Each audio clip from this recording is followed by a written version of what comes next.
Welcome back to Auntie Bookworm. I've got my friend Mr. Sanders here with me. Yeah, Mr. Sanders is a good old friend, and I've got my bucket. My bucket's for our book tonight. Our book tonight is Have You Filled a Bucket Today? So we're going to get back to our bucket and Mr. Sanders in a minute. And our book, let's start off with our song. Before I can even do the song, though, I would like to give our first shout out. You ready? Ready? 1, 2, 3. Shout out! That's right. It's shout out time already because the song tonight is my shout out person. It's for you, Mrs. Harris. I'm really, really happy to say that Mrs. Harris made a request for this song tonight.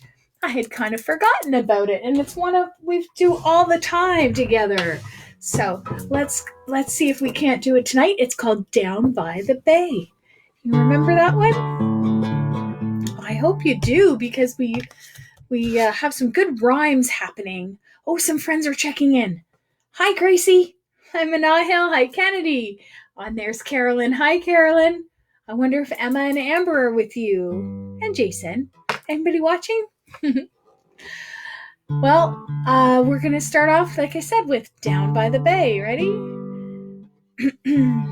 Down by the bay, where the watermelons grow, back to my home, I dare not go, for if I do, my mother will say, did you ever see a bear combing his hair? Down by the bay, down by the bay, where the watermelons grow, back to my home, I dare not go, for if I do, my mother will say, did you ever see the llamas dancing in pajamas? Down by the bay, down by the bay, where the watermelons grow, where the watermelons grow, back to my home, I dare not go, for if I do, my mother would say, did you ever see a moose kissing a goose? Down by the bay. Now you guys are pretty good at rhyming. I don't know how fast you are. If you can put a rhyme in the comments, go ahead and do that. Hi, Cooper. Good to see you. Down by the bay, where the watermelons grow, back to my home, I dare not go, for if I do, my mother would say, did you ever see a frog jumping on a log? Down by the bay, down by the bay, where the watermelons grow, back to my home, I dare not go, for if I do, my mother would say. Do you ever see the campers dancing in their pampers? Down by the bay, where the watermelons grow, back to my home, I dare not go, for if I do, my mother would say, did you ever have a time when you couldn't make a rhyme? Down by the bay.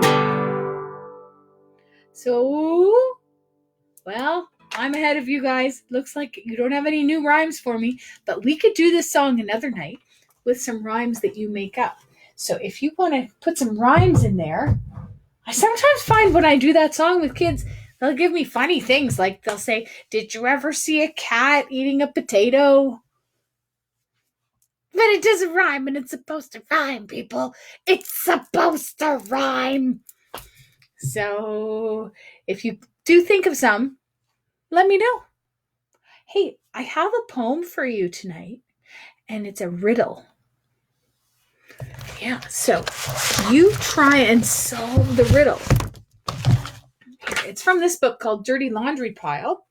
The particular poem I'm reading is by Lillian Moore, and this book was published by Harper Trophy, which is part of HarperCollins Publishers.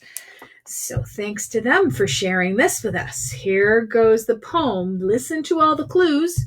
See if you have a guess. Plant us. Let our roots go deeply down. We'll hold the soil when rain tugs at the earth.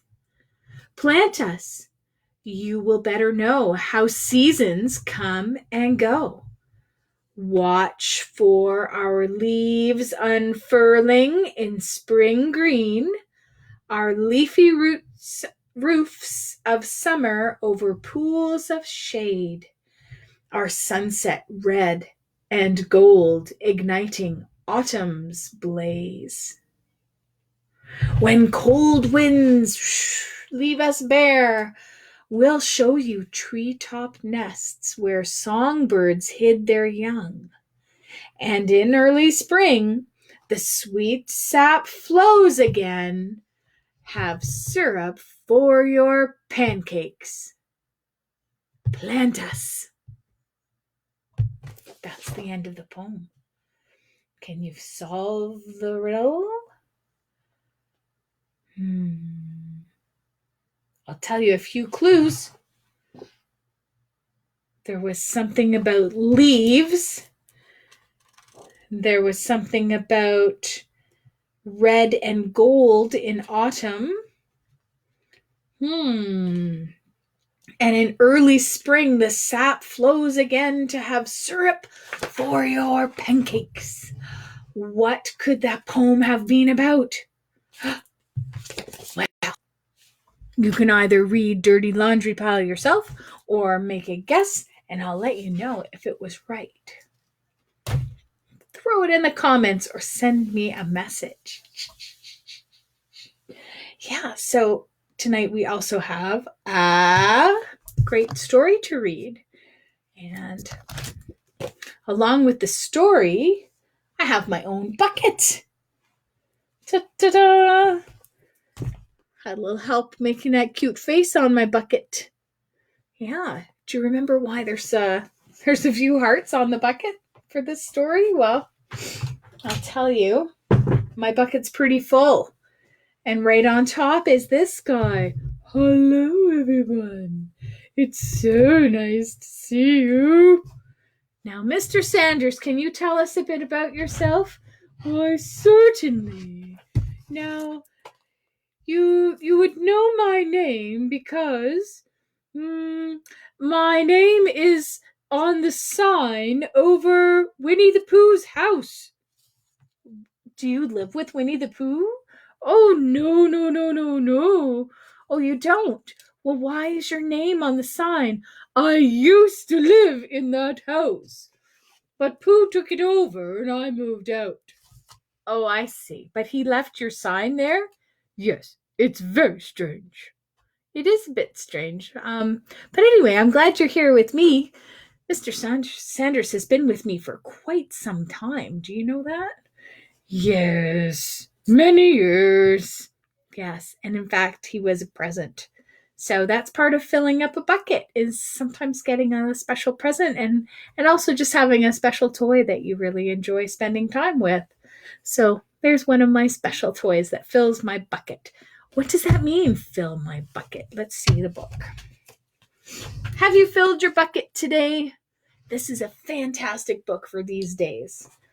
It's a guide to daily happiness for kids by Carol McCloud and illustrated by David Messing. It was published by Fern Press. So thanks to Fern Press for having this book available. All day long, everyone in the whole wide world walks around carrying an invisible bucket. You can't see it, but it's there. You have a bucket. Each member of your family has a bucket. Your grandparents, friends, and neighbors all have a bucket. Everyone carries an invisible bucket. Your bucket has one purpose only. Its purpose is to hold your good thoughts and good feelings about yourself. You feel very happy and good when your bucket is full. and you feel very sad and lonely when your bucket is empty. Other people feel the same way too.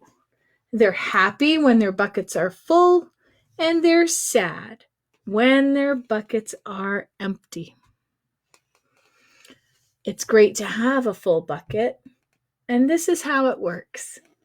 You need other people to fill your bucket, and other people need you to fill theirs. So how do you fill a bucket? You fill a bucket when you show love to someone, when you say or do something kind, or even when you give someone a smile. That's being a bucket filler. A bucket filler is a loving, caring person who says or does nice things that make other people feel special.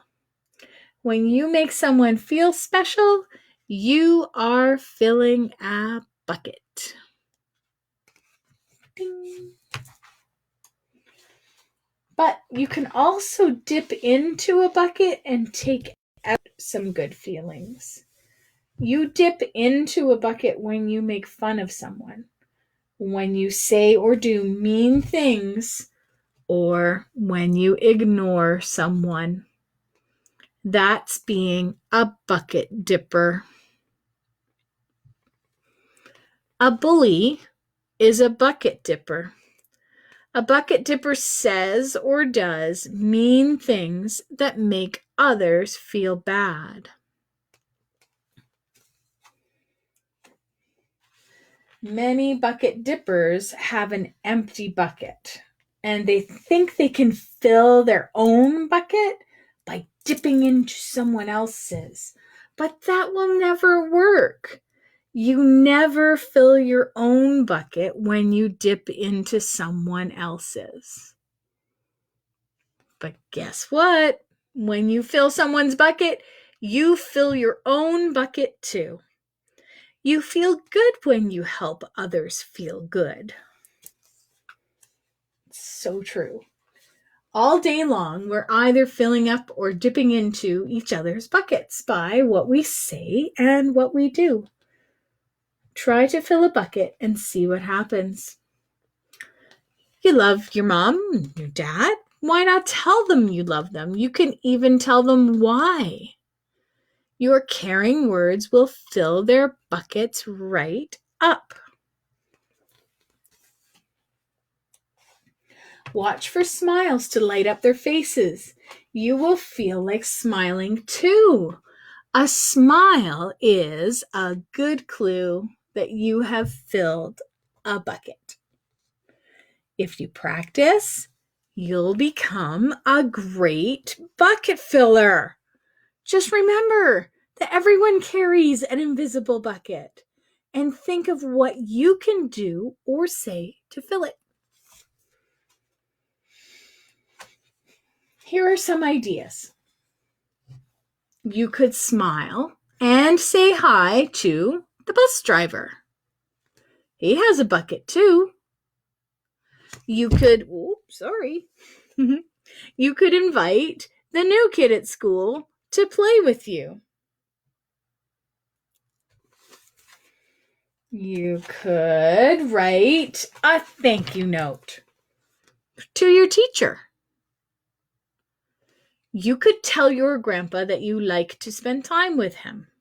There are many ways to fill a bucket. Bucket filling is fun and easy to do. It doesn't matter how young or how old you are. It doesn't cost any money. It doesn't take much time. And remember, when you fill someone else's bucket, you fill your own bucket too. When you're a bucket filler, you make your home, your school, your neighborhood better places to be. Bucket filling makes everyone feel good. So why not decide to be a bucket filler today? And every day. Just start each day by saying to yourself, I'm going to do something to fill someone's bucket today. And at the end of each day, ask yourself, did I fill a bucket today? And I think we're just about finished. Yes, I did. That's the life of a bucket filler. And that's you.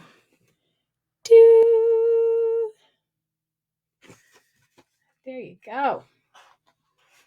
There's the author and the illustrator, Carol McCloud and Dave Messing. Cool. So, what do you say? Have you filled the bucket today? Yeah, so I put together this bucket because I thought I'd tell you about some ways my bucket got filled today. My bucket got filled today. Just a few ideas. I mean, there were lots of good things that happened, but one of the first things I got to do this morning was I got up and I was able to go and pick up an order from the nursery, the store where the plants are for sale, and the seeds. And I was able to get some seeds so I can start some vegetables for the garden. So I got cucumber and snow peas and carrots. I'm going to try growing. You know, on Auntie B, we've been showing all the things that we're growing here. So I've got some more things to grow in the ground. I'm very excited about that. So that just really fills my bucket. And I'll be able to share that food with my family and friends. Yay, more bucket filling. You know what? This is a jar of yeast, and it's used for baking bread and cinnamon rolls. And I woke up to the smell of freshly baked cinnamon rolls today. Oh, I didn't make them. No, someone in my house was filling everybody's bucket by making those beautiful cinnamon rolls. So that was very kind of them to take their time to do that. You know who this is? This is what my dog looks like. So I put this in here to remind me that my dog fills my bucket every day. I really love both my pets. And I talk to him and pet him, and he's just affectionate, and he's a great person to have around. Yeah, my dog's a person. And then I made some treats myself today. I got to make some of these little chocolatey, coconutty, delicious treats, which I could share with my family. So that filled my bucket too. So just a few things. A few of them are around food, I know. But that's what life is when you're at home all day, isn't it? It's lots of that. And then I've got a towel in the bottom, and I thought, it was really nice that I live in a part of the world where I can wake up in the morning, and if I want to have a shower and use my towel, I can do that. And that's a real bucket filling thing, that we have this blessing in our part of the world to have fresh, clean water to bathe and drink and so on. And we wish for everyone to have clean water, don't we? We'll talk about that on another night. So my bucket is very full with lots of things like that. Plus, I meant to have my shoe in there. I forgot to put it in. I went for a walk today with someone in my family, and we had a really nice talk, and we just enjoyed the sunshine. It was beautiful. So many ways that my bucket got filled up today. Oh, and I forgot what I spent the whole afternoon doing. Okay, remember I wore this the other day? This afternoon, I had the thrill of being part of a group of people reading a play together online. And it was my first time trying that, and they were very kind and welcoming to me. And we read this play, and we wore some funny hats, and we just had a good time. It was very silly and wonderful. So I'm really grateful for having a full bucket. Now you guys go out and fill up buckets. Oh, that's awesome. I see that Lori got to visit her mom and dad. Good job. I'm very glad to hear that. I just wanted to, I noticed someone wrote maple trees as the guess for the riddle, and that was it. And no wonder, no surprise there. It was you, Cooper Riddle. His last name. He solved the riddle. Isn't that fun? Okay, before I go, I do want to say to you guys, I'm looking for requests. I can choose the books that I read. I can choose the songs that I sing, but I would really like to hear from you. So I put a post on the Facebook page if you're interested in responding. I took a picture of a bunch of the books that I have here, so you can maybe let me know which ones are your favorites, and we can put them on our list to read in the future. Also, I take requests for songs. So if you know of any songs that you would like us to give a try here at Auntie B, let us know. That's it, you guys. Have a great evening. Enjoy the last of the beautiful sunshine today if you're watching this live. And if you're watching us on YouTube the next day, I hope you're having a fantastic day too. All right, you guys, everybody, take care. Brush your teeth. Go fill a bucket.